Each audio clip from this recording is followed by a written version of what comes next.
শিক্ষা মন্ত্রণালয়ের কারিগরি ও মাদ্রাসা বিভাগের যুগ্ম সচিব মাসুদুল হক জানিয়েছেন, দেশের সব স্বতন্ত্র এবতেদায়ী মাদ্রাসা পর্যায়ক্রমে জাতীয়করণ করা হবে। শাহবাগে আন্দোলনরত স্বতন্ত্র মাদ্রাসা শিক্ষকদের কাছে তিনি এ ঘোষণা দেন। তবে চলতি বছরের জুনের মধ্যেই সিদ্ধান্ত বাস্তবায়ন না হলে কঠোর আন্দোলনের কথা বলেছেন মাদ্রাসার শিক্ষকরা। চাকরি জাতীয়করণে সরকারের পক্ষ থেকে ঘোষণা আসায় এভাবেই একে অন্যকে জড়িয়ে ধরে চোখের জল ফেলছেন স্বতন্ত্র ইবতেদায়ী মাদ্রাসার শিক্ষকরা।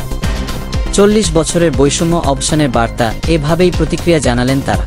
নিচ্ছি আমরা রাজপথে এসেছি, বিদায় আমাদের দাবি দেওয়া আদায় হয়ে গেল, অনেক আনন্দ লাগছে আশ্বস্ত করেছেন। তাতে আমরা অত্যন্ত খুশি।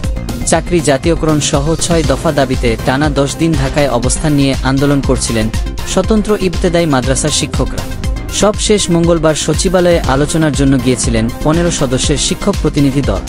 অবশেষে সরকারের পক্ষ থেকে আসে দাবি মেনে নেওয়ার আশ্বাস। দফা দাবি সহ আরও অতিরিক্ত বেশ কিছু কাজ করেছি আমরা, যে বৈষম্যের কথা আমরা সকলে উক্ত মত এবং পোষণ করে আমরা নীতিগতভাবে একমত যে আসলে বাংলাদেশের সকল স্বতন্ত্র এবতেদায়ী মাদ্রাসা পর্যায়ক্রমে জাতীয় করা হবে, তাদেরকে পর্যায়ক্রমে এমপিওভুক্ত করা 2025 সাল থেকে শুরু করবে।